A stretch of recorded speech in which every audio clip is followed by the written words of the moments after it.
Shut up and sit down.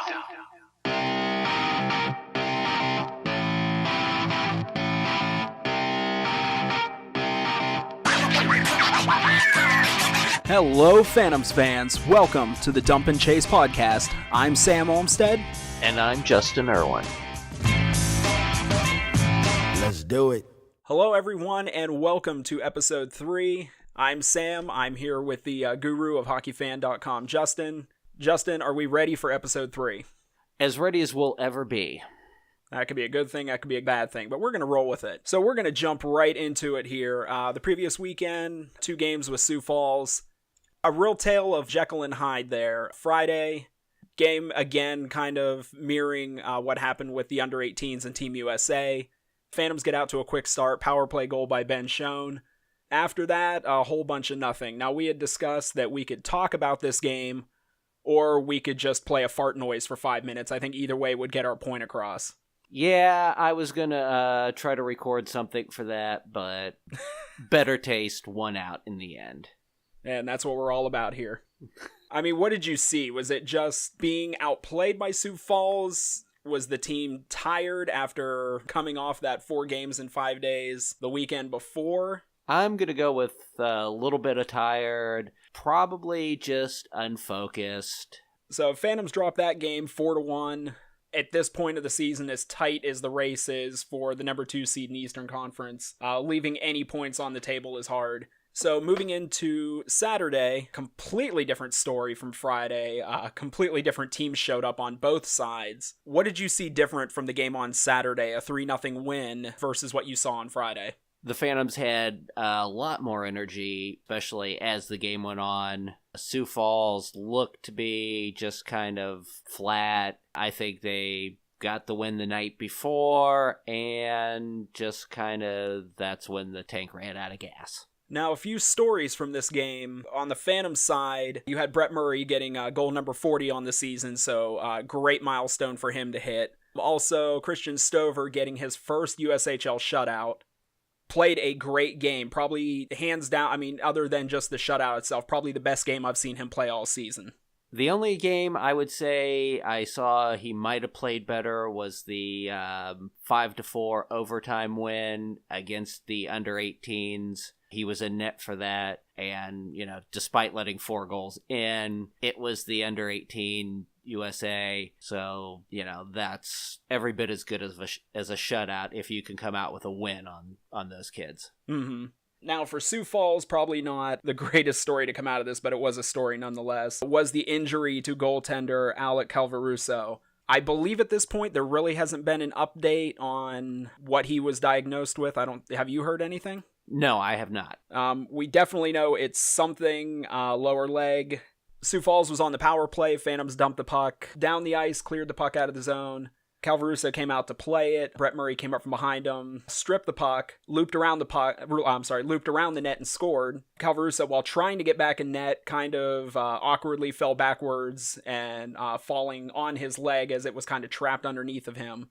He was down on the ice for probably, a good 10 minutes at least?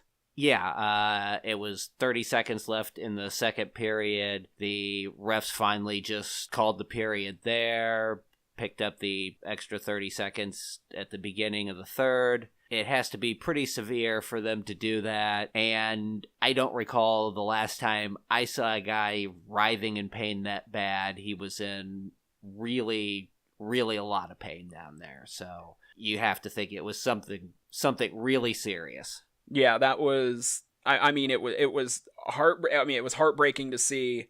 As much as we want to root for the Phantoms, and that's the thing. I mean, we go to these games, we root for the Phantoms, but a lot of times you see some really great kids on other teams that, in some cases, it's just as fun to watch them. He was the opposing goalie, but for the most part, he really shut down Youngstown for the 5 periods that he managed to play this weekend. Yeah, he was playing excellent. Another thing that really kind of got to me was he's from the Detroit area. His parents were in town to watch the games. Mm-hmm.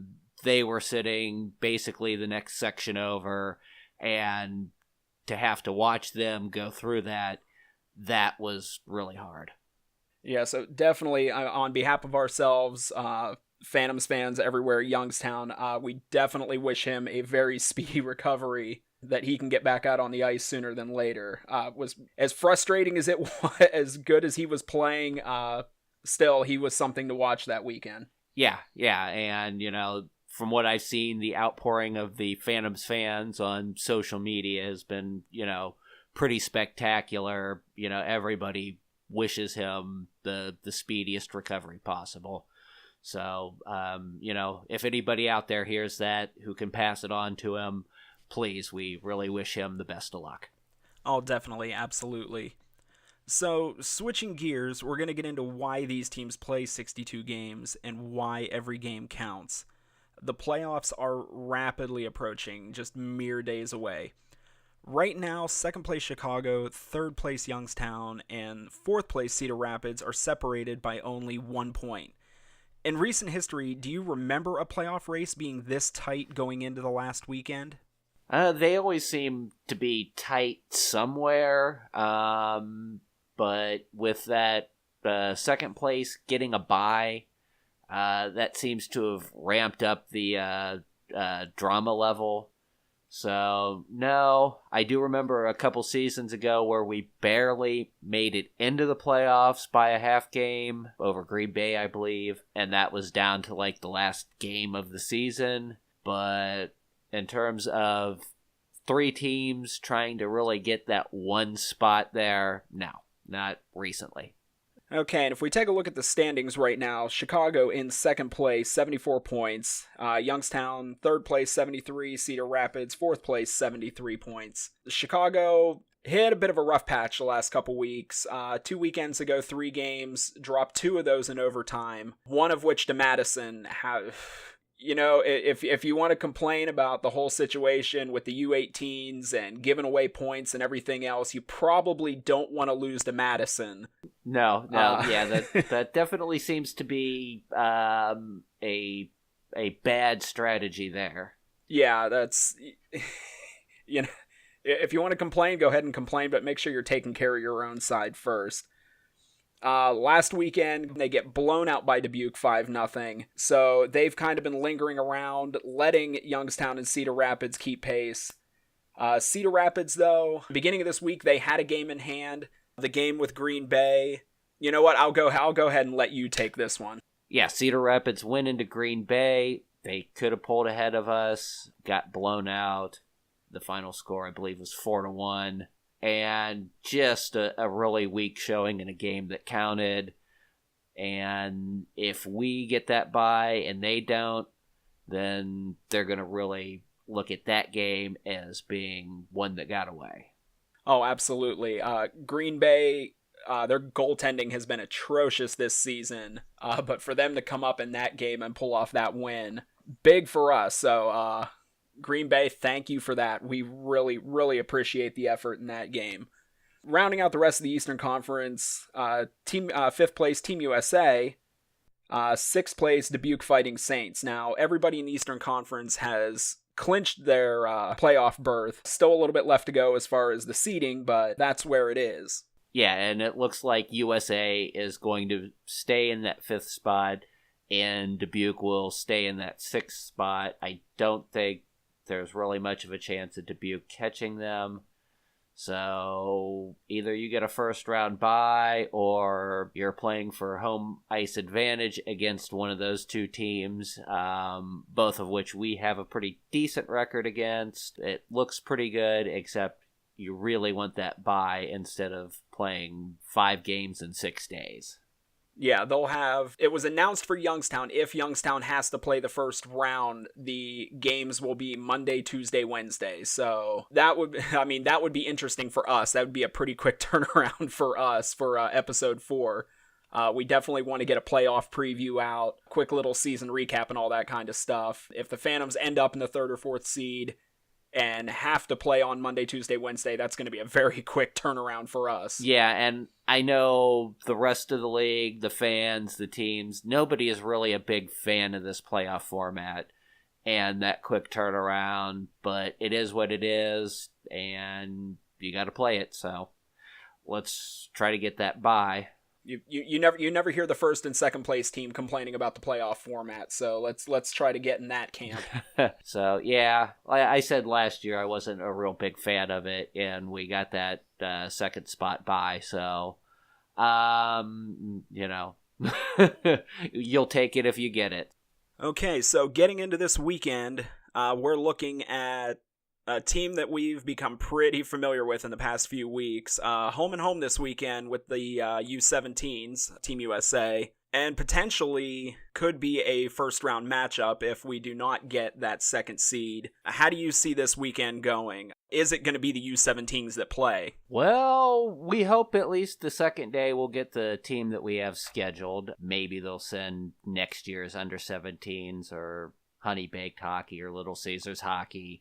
We don't know. It's USA. Something you would have never thought was possible until a couple weeks ago. Now you have to take a second and wonder. I don't know if I would say I never thought it would be possible because, again, it's USA Hockey. Anything is possible. Well, you would think it might be possible, but it hadn't happened yet, so you would have that little bit of doubt. Now that's been ruined for us due to a couple weekends ago. Yeah. But anyway. Now, I went through, started writing down some numbers, kind of focusing on the U17's USHL schedule, kind of separating it from the under-18s. Few interesting things. First off, as far as them being the number 5 seed, that was absolutely the U18s carrying the weight on that. The U17's record in the USHL this season, 7-18, 1-5. That is a little bit of a contrast compared to what the U18s did this year. Yeah. I mean, you have to think if it was solely on the U18s record, they would be first in the league. These things usually tend to balance themselves out. So we're just thankful that the U17s have been a little bit easier on us. Now, you dig in a little deeper into it, and yes, I actually sat and counted this all out and wrote it all down. The U17s this season in USHL play, goals for 77, goals against 139. There seems to be a good amount of hype around the goaltending for the U17s. Is it their goaltending has been that bad this year? Is it just the defense in front of them not helping them out? A combination of both? What do you think? It's a combination of both. I think their one goalie, Drew Comesso, he seems to be a pretty solid goaltending prospect. Noah Grannon, he's giving up almost 5 goals a game, but we'll see next year. These things can turn around pretty quickly over the offseason. Now, another little bit I looked into, in the last 10 USHL games played by the U17s, a record of 2-8. Now, it might be a couple shootout losses in there. I didn't dig that far into it, but just overall 2-8 in the last 10 games. Oh, I was going to say, yeah, at least one shootout loss, 7 rounds with Ben Schoen scoring the winning goal. Let me see, actually looking here, 2 shootout losses, 2-6, 0-2 in their last 10 games, if we want to get exact about it. So, not really ending the season on a high note. They have to finish the season with Youngstown, who's not playing as hot as they were a few weeks ago, but still playing some pretty good hockey. And then potentially coming into the playoffs, maybe have to play Youngstown again. As far as this weekend's concerned, I mean, how do you see our chances? I think our chances are pretty good. I'd probably rather be playing these guys than most of the other teams that are still in contention, at least. We've managed to beat them 3 out of 4 times, and the one loss, we won't go into details, but we might have been able to win that one if cooler heads had prevailed. Okay, so wrapping this episode up, not a lot going on this past week, so not a lot to talk about. I don't know if that's a bad thing or a good thing. Maybe good for the team overall, bad for us, but... Yeah, this episode didn't write itself like the previous one. No, the hockey gods giveth and the hockey gods taketh away. We definitely got taken away this week, so... I know you touched on this on hockeyfan.com, your weekly preview. What are you hoping to see attendance-wise for Saturday?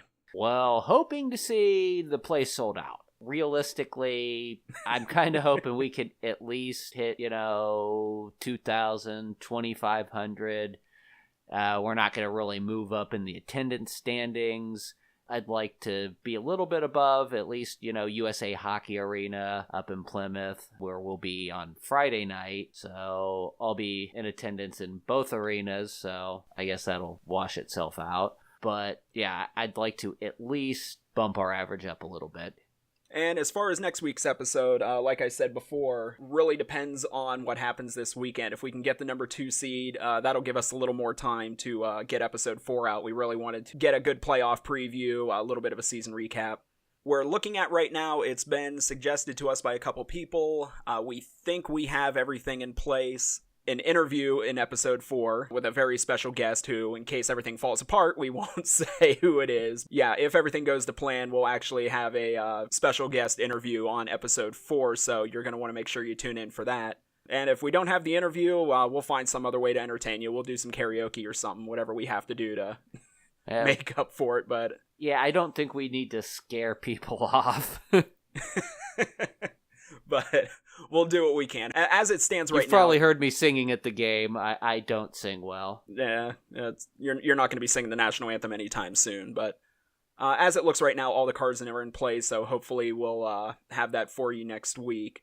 Justin, any final thoughts heading into this last weekend of the regular season? Just glad to see that the team is making the playoffs for the 3rd year straight. Really hoping we can get that bye. That would be a huge lift. We'll need some help on that. So you play the cards you're dealt. So, and as always, you can check us out on social media. Justin on Facebook, you can find him at /YT Hockey Fan PHAN. You can find him on Twitter at YT Hockey Fan, again PHAN, and you can find me on Twitter at Dad3SRO. Thank you everyone for listening, and we will talk to you next week.